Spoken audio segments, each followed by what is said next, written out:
तो नमस्कार दोस्तों, मेरा नाम है प्रशांत शर्मा और आज हम एनालाइज करेंगे IOCL यानी कि Indian oil corporation limited company को। बात करें तो इंडिया की सबसे बड़ी रिफाइनरी कंपनी है और कंपनी पूरे के पूरे जो पेट्रोलियम प्रोडक्ट हैं उसकी सारी वैल्यू चेन में काम करती है और हर एक सेक्टर में कंपनी मार्केट लीडर है। काफ़ी अच्छा मार्केट शेयर कंपनी होल्ड करती है और पूरे गवर्नमेंट का सपोर्ट है, गवर्नमेंट के लिए एक इंपॉर्टेंट कंपनी है। और आज की इस वीडियो में इसी कंपनी का हम फंडामेंटल एनालिसिस करेंगे और डिटेल में हम कंपनी का फंडामेंटल एनालिसिस करेंगे। सबसे पहले कंपनी का पूरा बिजनेस प्रोफाइल चेक करेंगे, उसके साथ साथ पिछले 5 साल कंपनी के फाइनेंशियल चेक करेंगे जिससे हमें यह पता लग सके कि पिछले 5 साल में कंपनी की रेवेन्यू और प्रॉफिट में कैसी ग्रोथ आई है।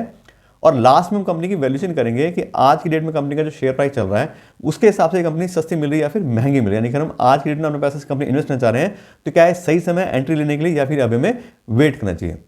दूसरी बात, ये जो वीडियो अपने सब्सक्राइबर्स की डिमांड बना रहे हैं और अगर आप भी चाहते हैं हम आपके लिए किसी कंपनी का फंडामेंटल एनालिसिस करें तो हमारे वीडियो के कमेंट बॉक्स में आप उस कंपनी का नाम लिख सकते हैं और हम कोशिश करेंगे कि जल्द से जल्द वीडियो बना के आपको उसके बारे में इंफॉर्मेशन दे दें।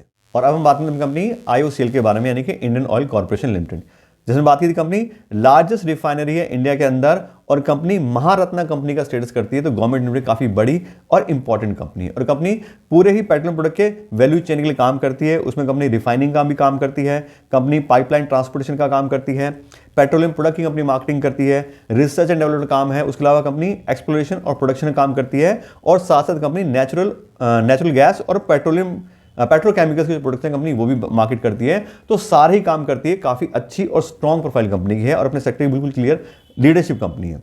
बात करें कंपनी के बिजनेस नेटवर्क की या कंपनी के कस्टमर टच पॉइंट की तो company 61,000 customer touch point hold करती है। उसमें जो चीजें हैं वो है पेट्रोल पंप, जिसको हम रिटेल आउटलेट या पेट्रोल पंप बोलते हैं, तो कंपनी उसमें 37,000 ज्यादा रिटेल आउटलेट्स हैं। उसके अलावा 2,000 से ज्यादा उसमें CNG स्टेशन हैं, 85 CBG स्टेशन कंपनी में, CBG मतलब कंप्रेस्ड बायोगैस। उसके अलावा 99 कंपनी में LPG बॉटलिंग प्लांट है, जो घरेलू सिलेंडर कंपनी में आते हैं IOCL के, इंडियन ऑयल के, वो company 99 LPG bottling plant hold करती है। 11 कंपनी में ल्यूब ब्लेंडिंग प्लांट्स हैं और 9,000 कंपनी EV चार्जिंग स्टेशन भी होल्ड करती है। कंपनी EV के सेक्टर में भी आ गई है, तो जो कंपनी के पेट्रोल पंप है उसके साथ ही कंपनी यहाँ पे EV चार्जिंग स्टेशन भी बनाने शुरू कर दिए हैं। उसके अलावा कंपनी 129 एविएशन फ्यूल स्टेशन भी होल्ड करती है, जो एयरपोर्ट पे फ्यूल भरता है कंपनी 129 एविएशन फ्यूल स्टेशन भी होल्ड करती है। बात करें मार्केट लीडरशिप की, जो कंपनी के पेट्रोल पंप या रिटेल आउटलेट हैं वो पूरे ऑल ओवर इंडिया में 42% का मार्केट शेयर, यानी कि 42% रिटेल आउटलेट है पेट्रोल पंप अकेले IOCL के पूरे इंडिया में। चाहे उसके अलावा बाकी सारी कंपनियां हैं, HPCL है, रिलायंस है, BPCL, सबके अलग हैं, लेकिन इस अकेली कंपनी के 42% यहाँ पे देखें तो रिटेल आउटलेट हैं। 51% का market share total LPG distributorship में, तो जितने भी घरेलू सिलेंडर आते हैं बाकी सारी कंपनियों से बात की, HPCL है या दूसरी कंपनियां BPCL है, अकेला इस IOCL का 51% का मार्केट शेयर है। तो हर सेक्टर में कंपनी लीडर है। एविएशन फ्यूल की बात करें उसमें कंपनी का 45% का मार्केट शेयर है। हर चीज में कंपनी काफी अच्छा मार्केट शेयर करती है। बात करें पाइपलाइन के नेटवर्क की तो पूरे वर्ल्ड की सबसे बड़ी पाइपलाइन में से एक इस कंपनी के पास में और लगभग 20,000 किलोमीटर कंपनी यहाँ पे क्रूड ऑयल, पेट्रोलियम प्रोडक्ट और गैस की पाइपलाइन होल्ड करती है। तो काफी अच्छी और स्ट्रॉन्ग कंपनी है। फिर बात करें कंपनी के बिजनेस सेगमेंट की तो कंपनी मेनली 3 बिजनेस सेगमेंट काम करती है। सबसे पहले तो क्या मेन कंपनी का काम पेट्रोलियम प्रोडक्ट का, यहाँ से कंपनी को 95% का शेयर आता है और इंडिया में बात की थी 42% का मार्केट शेयर कंपनी का पेट्रोलियम ऑयल और लुब्रिकेंट की मार्केट में और 61,000 कंपनी टच पॉइंट होल्ड करती है। 11 कंपनी उसमें रिफाइनरी है और जो टोटल कंपनी रिफाइनरी है, टोटल इंडिया की जो कैपेसिटी उसका 31% अकेला रिफाइनरी इस कंपनी जो है जनरेट करती है। तो 31% कंपनी का रिफाइनिंग कैपेसिटी इंडिया में, तो काफी अच्छी और बड़ी कंपनी है। फिर बात करें दूसरे सेगमेंट की, पेट्रोकेमिकल्स, यहाँ से कंपनी को 3% का डिमांड आता है और पेट्रोलियम प्रोडक्ट से कंपनी को 94% डिमांड आता है। यहाँ पे 3% में जो कंपनी, इसमें बात करें तो पेट्रोकेमिकल्स में कंपनी इंडिया की दूसरी सबसे बड़ी कंपनी है और कंपनी जो अपने पेट्रोलियम प्रोडक्ट ऑफर करती है उसके जो ब्रांड है वो है प्रोपेल और साइक्लोप्लास्ट, इस नाम से कंपनी अपने पेट्रोकेमिकल्स जो प्रोडक्ट हैं वो कंपनी मार्केट करती है। अदर बिजनेस की बात करें, यहाँ से कंपनी को 3% का आता है। इसमें 2 बिजनेस कंपनी करती है मेनली, एक है नेचुरल गैस और नेचुरल गैस की मार्केट में कंपनी इंडिया में दूसरी सबसे बड़ी मार्केट प्लेयर है और इसमें कंपनी पूरे इंडिया में 13% काफी अच्छा मार्केट शेयर होल्ड करती है। फिर दूसरा इसमें काम करती है कंपनी एक्सप्लोरेशन और प्रोडक्शन का, जो ऑयल की एक्सप्लोरेशन प्रोडक्शन होती है वो भी कंपनी काम करती है और यहाँ पे कंपनी उसमें जो उसका अपस्ट्रीम पोर्टफोलियो उसमें 18 डोमेस्टिक और 11 ओवरसीज एसेट्स हैं जहां से कंपनी काम कर रही है और अभी 8 जो कंपनी उसमें एसेट्स हैं टोटल, इनमें से जो प्रोड्यूसिंग एसेट जहां पे अभी ऑयल निकल रहा है। तो कंपनी तीनों सेक्टर में काफी अच्छा काम करती है। इसमें बात की हर एक सेक्टर में कंपनी मार्केट लीडर है। अच्छा मार्केट शेयर है, सब चीज़ तो बढ़िया प्रोफाइल कंपनी है। फिर बात करें कंपनी के रिसर्च एंड डेवलपमेंट की, तो कंपनी काफ़ी अच्छा रिसर्च एंड डेवलपमेंट का भी काम करती है। और कंपनी मेनली जो रिसर्च करती है वो कौन कौन सी फील्ड में करती है, उसमें कंपनी नैनो टेक्नोलॉजी है, सोलर, बायो एनर्जी और हाइड्रोजन, इस तरह के फील्ड में कंपनी रिसर्च एंड डेवलपमेंट काम करती है। और कंपनी के पास में अभी 1636 एक्टिव पोर्टफोलियो है, जो उसके पास पेटेंट्स अवेलेबल है। तो कंपनी इतने अच्छे पेटेंट्स भी लिए हैं, 1636 पेटेंट एक्टिव है कंपनी में। तो पेटेंट का मतलब क्या है, कंपनी नई रिसर्च करी, नई चीज निकाली और तब उसको पेटेंट मिला, तो काफी अच्छा कंपनी रिसर्च एंड डेवलपमेंट काम करती है। और अभी फाइनेंशियल ईयर 2024 की बात करें तो 946 करोड़ 946 करोड़ पे कंपनी ने अपना स्पेंड किया है रिसर्च एंड डेवलपमेंट। तो कंपनी काफी अच्छा रिसर्च एंड डेवलपमेंट काम भी करती है। फिर बात करें कंपनी के ज्योग्राफिकल रेवेन्यू ब्रेकअप की, कंपनी को इंडिया से कितना रेवेन्यू आता है और कंपनी को ओवरसीज की मार्केट से कितना रेवेन्यू आता है। तो कंपनी को मेनली रेवेन्यू इंडिया की मार्केट से आता है 95% का, और एक्सपोर्ट जो कंपनी करती है अपने प्रोडक्ट्स, वहां से कंपनी को 5% आता है। और कंपनी की जो प्रेजेंस है दूसरे देशों में, उसमें यूएसए है, नीदरलैंड, यूएई, श्रीलंका, सिंगापुर, इन सारी कंट्रीज में कंपनी की प्रेजेंस है। फिर बात करें कंपनी के कैपिटल एक्सपेंडिचर या फ्यूचर के जो प्लान्स हैं, जो एरिया है उसकी, तो अभी कंपनी 120 से ज़्यादा प्रोजेक्ट्स हैं उसके ऊपर काम करती है, उसके एक्सपेंशन के लिए। कहीं पे कैपेसिटी एक्सपेंशन है, कोई नए प्लांट है, सब चीज़ काम चल रहा है। तो 120 प्रोजेक्ट जो कंपनी के वो नए चल रहे हैं, और उसमें जो कॉस्ट है वो है 2.5 लाख करोड़ की। तो 2.5 लाख करोड़ का कंपनी कैपिटल एक्सपेंडिचर करने वाली है। तो आने वाले टाइम में और ज़्यादा कंपनी का बिजनेस बढ़ना है। बात करें ऑयल की, नेचुरल गैस की, या जो सीएनजी, एलपीजी वगैरह हैं, ये सारी हाई डिमांड में। अभी भले ही सोलर के ऊपर गवर्नमेंट भी दबाव दे रही है, सब चीज़ें कि हाँ भी ठीक है ज़्यादा बढ़ाओ, लेकिन अभी बात करें तो मेन जो अभी एनर्जी का सेक्टर है वो इसी चीज़ों से चल रहा है और अभी भी काफ़ी हाई डिमांड में। तो ऐसा नहीं कि सोलर ने बहुत ज़्यादा अभी टेक ओवर कर लिया चीज़ें, अभी भी काफ़ी दम है, और इसीलिए गवर्नमेंट 2.5 लाख करोड़ का ऑलरेडी यहाँ पे एक्सपेंशन कर रही है। तो सब चीज़ें बढ़िया है, काफ़ी अच्छी कंपनी है।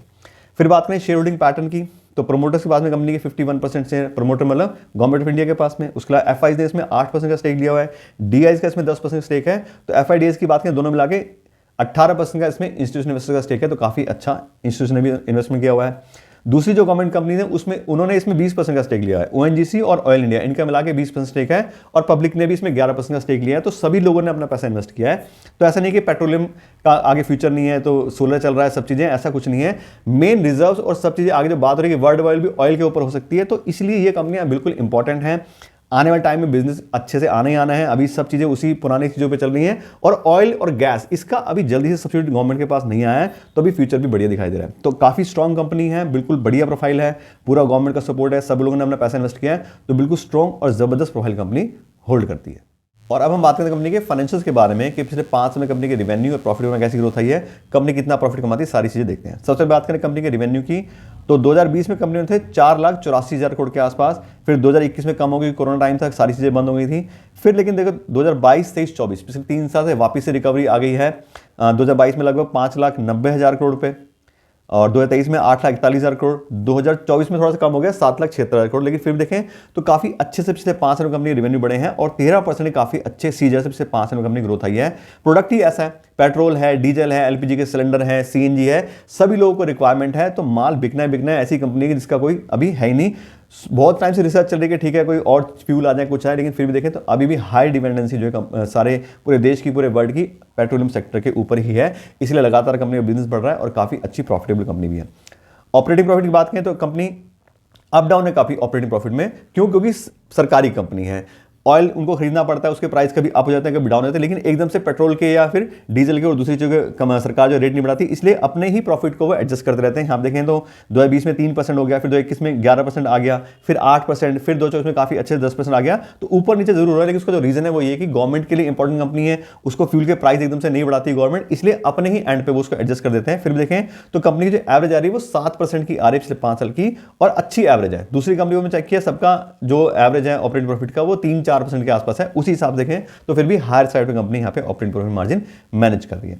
ऐसी बात करें नेट प्रॉफिट की, तो 2020 में कंपनी लॉस में गई थी, कोरोना के टाइम था, सब चीजें बंद थी, लेकिन उसके बाद देखें तो काफी अच्छे से कंपनी का प्रॉफिट भी इंक्रीज हुआ है। 2021 में आ गया लगभग 22,000 करोड़ पे, 2022 में 25,000, फिर 2023 में फिर कम हो गया क्योंकि ऑपरेटिंग प्रॉफिट कम आ गया था 4% का, और 2024 में देखें तो 43,000 करोड़ का कंपनी का प्रॉफिट आया। तो काफी अच्छे से प्रॉफिट भी इंक्रीज हो गया है।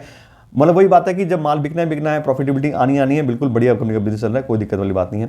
फ्री कैश में बात करें तो हाईली बात करें तो कैश रिच कंपनी है। हर साल company free cash flow available है 44,000, 20,000, 24,000, 2024 फिर आ गया 60,000 का।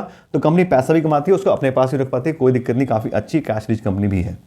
ऐसी बात करें डिविडेंड पेमेंट की, तो कंपनी लगातार हर साल डिविडेंड पेमेंट कर रही है और 45% का यहाँ पर देखें तो एवरेज है कंपनी डिविडेंड पेमेंट करती है। तो काफ़ी अच्छा डिविडेंड पेमेंट करने वाली कंपनी है। तो कंपनी का शेयर प्राइस भी बढ़ रहा है, कंपनी की सेल्स भी बढ़ रही है और साथ साथ बात करें तो काफ़ी अच्छा डिविडेंड भी कंपनी अपने इन्वेस्टर को दे रही है। तो सारे ही पैरामीटर बढ़िया। फिर बात करें डेट बाय इक्विटी, कंपनी कितना लोन लिया हुआ है और खुद का कितना पैसा जो इन्वेस्टेड है। तो बात करें कंपनी हाई डेट होल्ड करती है थोड़ा सा, 0.90 कंपनी का यहाँ पे देखें तो डेट बाय इक्विटी के अगर 100 रुपये अपने लगाए तो 90 रुपये का कंपनी ने लोन भी लिया है। लेकिन बात करें तो सरकारी कंपनी है, काफ़ी कम रेट ऑफ इंटरेस्ट पे और लॉन्ग टर्म के लिए इसको लोन मिल जाते हैं। तो इसलिए बहुत ज़्यादा कंपनी को पैसे की टेंशन नहीं है, गवर्नमेंट का पूरा सपोर्ट है और पैसा भी ठीक ठाक अवेलेबल है। इंटरेस्ट कवर है कंपनी का 4 टाइम, यानी कि 4 गुना पैसा उसके पास अवेलेबल है उसके इंटरेस्ट को पेमेंट करनी, जो हर साल उसको पेमेंट करना होता है। तो कंपनी लोन जरूर होल्ड करती है लेकिन 4 गुना पैसा उसके पास अवेलेबल है और काफी कम रेट ऑफ इंटरेस्ट पे और लंबे टाइम में कंपनी लोन मिला हुआ है। तो कैसी दिक्कत वाली बात नहीं, कंपनी आराम से अपना लोन वगैरह हैंडल कर सकती है। फिर बात करें रिटर्न ऑन इक्विटी की, तो कंपनी का लास्ट ईयर का रिटर्न क्या रहा है 26% का और पिछले 5 साल की एवरेज भी 16% की आ रही है। तो लास्ट ईयर का कोई कंपनी का यहाँ पे देखें तो हमने ऑपरेटिंग प्रॉफिट काफी अच्छे से इंक्रीज हो गया 10% का, तो इसलिए रिटर्न इक्विटी काफी अच्छा हो गया। लेकिन 5 साल की एवरेज देखें तो वो भी 16% की। 15% मिनिमम कंपनी का आरओई होता है, अगर किसी कंपनी का 15% का आरओई आता है तो काफी अच्छी कंपनी मानते हैं। तो यहाँ देखें तो पिछले साल का 26% और 5 साल की एवरेज 16% की, तो काफी अच्छे से कंपनी अपने जो इन्वेस्टर है उसके पैसे पे रिटर्न भी जनरेट कर रही है। तो कंपनी काफी अच्छा आरओई मैनेज करती है। तो बार बार बात कर चुके हैं पहले भी, काफी अच्छा प्रोफाइल है कंपनी का, सारे पैरामीटर अच्छे हैं, कंपनी की सेल्स अच्छे से इंक्रीज हो रही है, प्रॉफिट अच्छे से इंक्रीज हो रहा है, फ्री कैश फ्लो कंपनी का अच्छा अवेलेबल है, डिविडेंड भी कंपनी अच्छा पेमेंट करती है। तो सारे पैरामीटर अच्छे हैं, तो बढ़िया और स्ट्रॉन्ग फाइनेंशियल कंपनी होल्ड करती है। और अब हम बात करते हैं कंपनी की वैल्यूएशन के बारे में कि आज की डेट में कंपनी का जो शेयर प्राइस चल रहा है वो इसकी अर्निंग के हिसाब से हमें सस्ते शेयर मिले हैं फिर महंगे शेयर मिले हैं। और मैं आपको बता दूं इस तरह की कंपनीज की वैल्यूएशन करने के लिए मैं यूज करता हूं डिस्काउंटेड कैश फ्लो एनालिसिस। उसके अंदर कंपनी को फ्री कैश फ्लो को वैल्यू करते हैं, कंपनी कितना फ्री कैश फ्लो जनरेट कर पा रही है उसके हिसाब से उसकी कितनी वैल्यू बनती है। और यहाँ पे देखें कंपनी की फ्री कैश फ्लो का डेटा, तो 2022 में फ्री कैश फ्लो आया था 20,487 करोड़, यानी कि 20,487 करोड़। 2023 में था 24,000 करोड़। 2024 में आया लगभग 66,000 करोड़। अब क्योंकि पिछले 3 साल के फ्री कैश फ्लो में डिफरेंस आ रहा है तो पिछले 3 साल के हम इसकी एवरेज ले लेते हैं और पिछले 3 साल के फ्री कैश फ्लो की एवरेज आ रही है 37,000 करोड़, यानी कि लगभग हर साल कंपनी 37,000 करोड़ पे as a free cash flow generate करती है।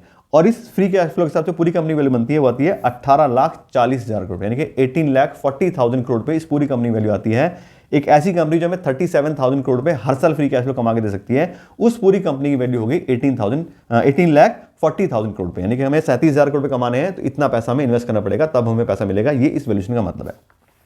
अब ये तो कि पूरी कंपनी वैल्यू, इसको नंबर ऑफ शेयर से डिवाइड करेंगे तो कंपनी की पर शेयर की फेयर वैल्यू निकल के आएगी और कंपनी की पर शेयर की फेयर वैल्यू है 1,300 रुपये, यानी कि अगर हम 1,300 रुपये पर इक्विटी शेयर के हिसाब से कंपनी में इन्वेस्ट करेंगे तो कंपनी को फेयर प्राइस पे खरीदेंगे कि ठीक कंपनी इतना फ्री कैश फ्लो जनरेट करती है, उस हिसाब से उसकी इतनी वैल्यू बनती है।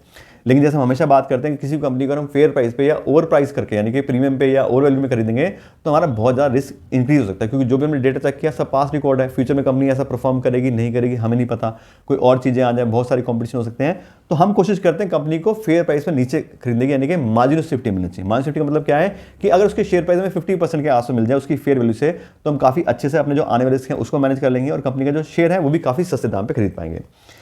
तो अभी हम निकाली फेयर वैल्यू, तो आगे 1,300 रुपये, उसका 50% या मार्जिन सेफ्टी हो गया 650 रुपये। तो अगर हम 650 रुपये पर इक्विटी शेयर से आज की डेट में कंपनी यूज करेंगे तो कंपनी को काफ़ी सस्ते प्राइस पर खरीद लेंगे और जो भी हमारे आने वाले फ्यूचर के रिस्क हैं उसको भी हम अच्छे से मैनेज कर लेंगे। तो ये तो क्या हमारा डिजायर प्राइस है, मार्जिन सेफ्टी का प्राइस। अब बात करते हैं कंपनी के करंट शेयर प्राइस की, एक्चुअली कंपनी का शेयर प्राइस क्या चल रहा है। तो अभी कंपनी का जो शेयर प्राइस है वो सिर्फ 143 यानी कि 140 रुपये के आसपास कंपनी के शेयर ट्रेड कर रहे हैं और 140 सबसे बात करें तो company highly under valued company है।